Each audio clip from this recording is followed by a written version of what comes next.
walked into a bar, and it's your boy Mr. 100 Lifestyle and my host. Hello everyone, it's Ronda L Cox back for another season, and we got some new things in store for you. Number one, you can actually see us now. Y'all know what I look like, y'all know what I sound like, but y'all can't see what I look like. Absolutely. I look good. He look good, ladies. Let me stop. He look good. And so listen, we are super excited about today's episode because we have some amazing guests here. Yes, and we are going to be tackling a hot topic. So won't you go ahead and introduce our guests? Oh man, we got the legendary, visionary, Miss Kim Ellis. Woo! And let me do this one. You gonna do this one? Because this man right here absolutely needs no introduction. If No you drum have, roll? no drum roll. If you've been on social media for the past 10 years, you know this face. And if you don't know this face, you want to know the voice. Right before us is a man that I happen to know a little bit better than maybe some of y'all because he is my daughter's father. But the one and only PFK Boom!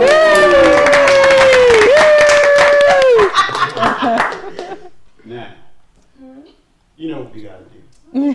We always gotta bring in some fresh, young flavor. Bringing to the circuit, we have Miss Naya Bennett. Naya. Babyface That's Fulton. right. Babyface Nelson in the building. And last but certainly not least, That's it. we have the beautiful and talented Miss Catherine. Yay. I thought you was gonna talk about Miss Cat. Miss Cat, that's Well, you. you know, Cool Cat. Cool Cat. Y'all was growling over Cool here. Cat. I know what's going on. Yeah, actually, like, All right, the one and only. Yes. Miss Cat. All right. Hey. Cool Cat in the house. Brooklyn. You know who our guests are. And so now we are going to talk about what it is that we are going to be talking about and ... walked into a bar. What's the topic, big bro? Wow, we talking election, man. It's coming up, presidential election. The election, y'all. But you know they ain't the fire of it. You know they ain't the fire of it. Yeah. Drink up, y'all. Make sure y'all taste good for this one. Listen, we are going to jump into it. And what's amazing is that with our 4 guests here, we are representing 3 different perspectives. We have Harris supporters. Raise your hand, please. Who are Harris supporters? We have Trump supporters. Raise your hands, please. All right, Naya. We got an independent. Raise all your hands. Go,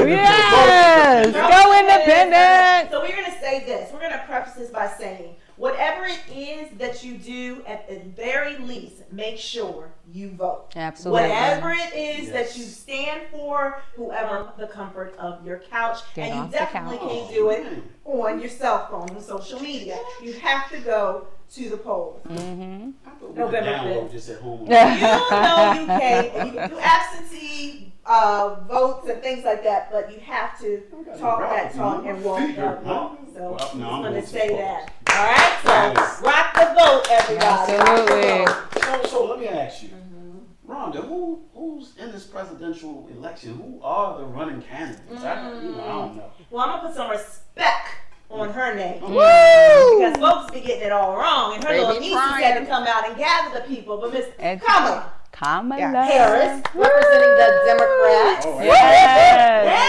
everybody didn't clap. AKA. Round of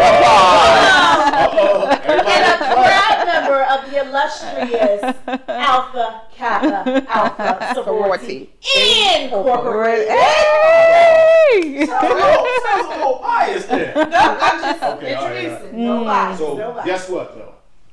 I do know that other candidate. I ain't got no hair, but his hair. What's your way? My man Truzon. No, Really? DMX, my man. But Trump is the other candidate. He's trying to get back in office, guys. Trying to run it again. He's trying to run I that don't thing know, back. So man. Donald Trump, and then there are. That's it. That's who's where it really has goes, been the yeah. focus, and that's been the debate, and it's been the all of these gatherings. They've been debating on whose Plan, policy. thing is bigger than the. Oh. Yeah. See what you did there? Yeah, whose rallies are the rowdiest and most popular and all of that. But yeah, it's been messy. I would have to say this has probably been one of the messiest campaigns that I've seen in all So my who do you think time. will clean up the mess? I don't know. But The voters. Yes, they. Oh, the voters will clean up the mess. It was a yes thing. Yes. All right. So Let's let's get to jump it. into Let's it. get Let's to do it. it. We got. Can I ask the Trump question? You know I want that. Let me get a drink first. Okay. I'm gonna ask my Trump question. Okay, so for our Trump supporter, ma'am, this is an opportunity for you to share. What are the policies or actions from Donald Trump that resonate the most with you, and how can they positively impact your life or the community that you're in? Well, I have a whole list of things. Okay, Liz. I want to start out by saying I hope nobody here thinks, because I've had a bunch of people come back to me and say, oh, what about Project 2025? Does everyone here know that Project 2025 was not written by Trump? Correct. We know that. Yes. Not written by Trump. Correct. Agenda 47 is what Trump actually did write. There's many videos. I went through them all last night, actually. And it sounded like a bunch of things that I agree with. One of the things, to get inflation back down. I mean, we had record numbers of low inflation during his presidency, and we have record high numbers of inflation during Biden's presidency. So, for one, I would like to buy eggs that don't cost $8 a carton.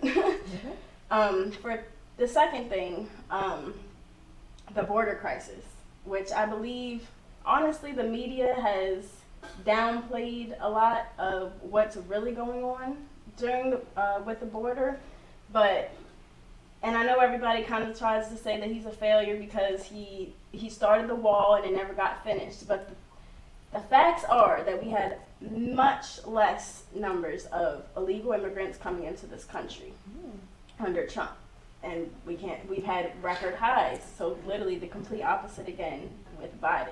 So those are two of the things. I mean, and with the illegal immigrants coming here, I personally just don't think that it's fair that our tax dollars should be going towards funding their lifestyles when there's many people in America here that aren't getting the benefits. That we have over 33,000 homeless veterans on the streets, but apparently we have enough money to house, feed, clothe, and everything else for the people who aren't even Americans. So let's stop you on those three very valid points, well articulated. And I'd like to hear from our other guests, our independent as well as our Harris supporters. What do you say to our Trump supporter? I'll let the independents start, and then we can go against or support. So please elaborate. First of all, I would like to say thank y'all for allowing my independent ideology to be here, because I'm even a different ideology that has actually not been explained yet. What type of independent I am? I'm the resurrection of the ex-offender independent in the state of Maryland, because felons can vote here. So I'm not a citizen. There's many forms of Democrats, there's many forms, so with independent being a new ideology to the form, and like I said, from the standpoint of felons being able to vote here, when you look at a situation with, like Donald Trump, and you look at, that's why I love this independent lane. If you look at Donald Trump and you look at the 56, I think, pardons he had, like 37 of them pardons he had was all for Maryland people. If I'm an independent and I'm part of the fellowship community, which the Baltimore fellowship community is connected, we're like 100,000 strong.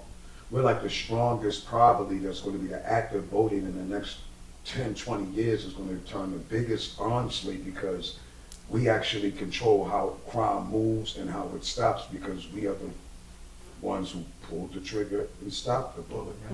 Then it becomes a household issue. So once we like I said, start looking at the marbles and no harm, no foul. I actually flew over to California and we started to fight against Kamala Harris with her legislation against California citizens, along with Commissioner Batts and many others. That's why I was on the ground in 2014, 13, and many other times, because no harm, no foul, there was a government issue sent to Ms. Kamala Harris when she was Attorney General to release 7,400 inmates, and she wouldn't, because no harm, no foul. those prisons were ran by private prisons, meaning those prisons would lose a lot of money, so she would have to answer to a lot of other people much bigger than Democrats, Republicans. And when we get to Maryland, it's very much bigger fish to fry, because this is ran from a Maryland industrial complex. It's not even called prison no more. So the right shirts and the items we have in this very place we're here right now was probably made for my community. Okay. Yes. And that's a very valid point as well, because I don't think when we hear independent, we hear it and we're like, oh, okay, so they're not Democratic and they're not Republican. Okay, but to really dig into what does that mean, I learned something. I learned something as well. It's just they are taking the true elements of what's going on with the politics from both ends. So they don't care who it is. As long as we get to the truth of changing laws and make things work. That makes sense. Yeah, all right. Yeah, citizens. What we got? Well, no, I agree a lot with what Boom is saying because of my own personal background. Having been in criminal justice in terms of a career, I was an expert in criminal justice for 25 years, and a lot of what he's saying is correct. However, from a political standpoint, it's really hard for people to understand that you have the presidents who make these, who are the heads of state, more or less, but a lot of the laws and the things that we're talking about are done at lower level, politically. And so I think people really need to understand the dynamics and the economy of politics and, from a civic standpoint, what people are and aren't allowed to do. However, if we have one party that is saying this and is verbally just telling you outright in terms of Trump versus Kamala Harris, I'm a Democrat, so I'm going to speak from that perspective.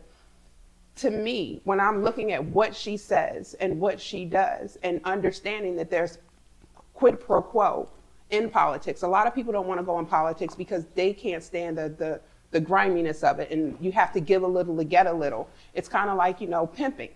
So with that being said, it's kind of hard for people to get the legislation and stuff that they want done. It has to be done in a timely fashion. It's not like, okay, I have this idea, I want to go. Look at what the Senate did when Obama was president.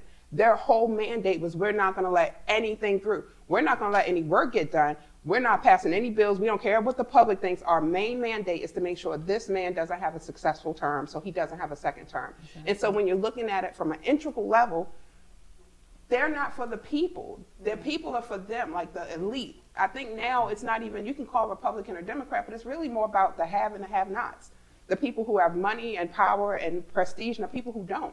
And that's about a 3%, 97%. So to be honest, we all in the same boat. You want what I want. You just trying to hitch your wagon to the horse you think's gonna pass first. But when you think of what he brings with him in terms of his legacy, he is not who you should have represented. If a felon couldn't get a job at McDonald's, why the hell should he be able to run the United States of America? I'm just saying. Valid point. Ms. Cat. I'm here and I'm on deck. So I want to I am excited to be speaking with you guys and sharing perspectives with you. So the first is facts, right? Let's lay facts on the line and talk about what the truth is, no matter the talking points and whatever you get your information from. 3 administrations that we can compare and contrast: President Obama, Donald Trump, and then President Biden. Under President Obama, jobs was at 11.4 million people. Under Trump, it was negative 2.7 by the time he left office. And under President Biden, it's 15.4 million people. So that's just facts on actual job production. Then we're talking about economics, right? S&P under President Obama was up 66%. Under Trump, it was at, I think it was like 16.4%, and under Biden, it's up 64%. So those are facts. And then border, which you brought up as far as immigration, under President Obama, it was negative. But during that time and his presidency, he actually tried to pass a border bill that Marco Rubio from Texas tried to co-sign on it. And then, as Kim just said, because the main priority for the Republicans was to not let him pass anything, he backtracked on it, and that actually ruined his career. So the border bill tried to get passed to address those issues. Then under Trump, Donald Trump, the border apprehensions and crossings was the same amount when he came in as to when he left. And now under President Biden, apprehensions is up 250%. Those are facts. So let's just kind of talk about that. So if we're talking about numbers, obviously Trump was not as great as people want to project that he was. The facts are the facts. Under President Obama and under President Biden, his numbers were abysmal. Talking about laws that actually passed, right? He passed, Congress during that time passed 355 bills. He only signed 141 bills into law. A lot of that was for COVID, which he blotched, right? And that's what led to the low unemployment and to the recession. So we want to talk about inflation. Absolutely. First of all, eggs don't cost $8. They're like $3.50, $4 at the most, $19 if you get organic. All right. So let's talk about that for real facts, right? And then let's talk about who sets the prices for your eggs, for your bacon, for your milk. Is it President Biden, President Trump, or President Obama? Do they set the prices for your eggs? They have a. No. Do they set the prices for your eggs? Yes or no? I mean, they're not the ones. No. It in the Do stores, they? but So they who do does have that? an effect on No. Who sets the prices for the eggs, the bacon, and the milk? You're not Purdue, right? Organic Best, right? The owners of the company set the prices for the prices of the products that you buy: bacon, eggs, and milk. It's not the president of the United States. If that was the case, it would be in socialism. We're a capitalist, right? The business set the price. We already know the businesses have been price gouging us. Gas, foods and products, housing, etc. So you can't blame that on the president when it's the companies that are gouging you.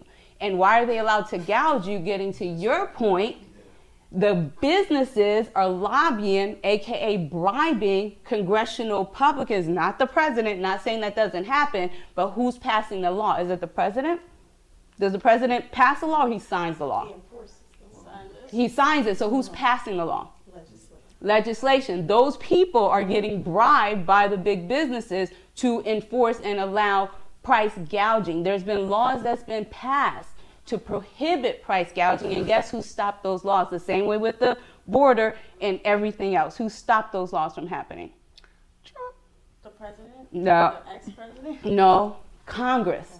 Because Congress is getting paid by big business, aka the prison industrial complex, aka the military industrial complex, aka pharma industrial complex, right? Those businesses are influencing Congress to not do laws that's going to help you. And who's stopping it or signing the laws is the president.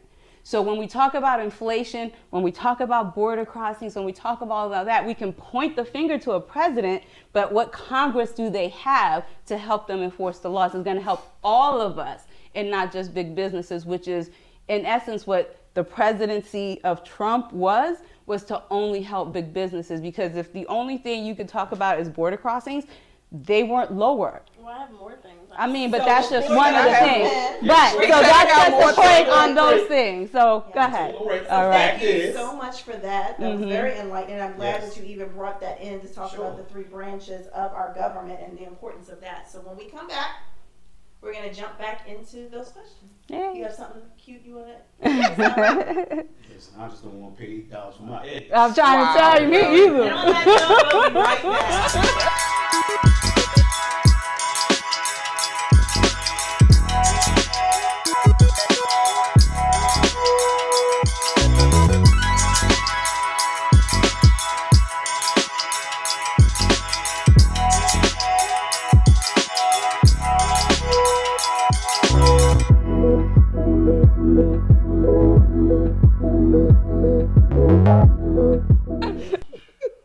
All right, we re-upped everyone's drink, Hey. and now we are getting ready to move on Yes.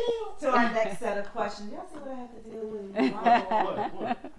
Different seasons, same. Same old. Gee. All right, so what question you got? This is a Harris question. Harris Who's supporter. my Harris supporters? Over here.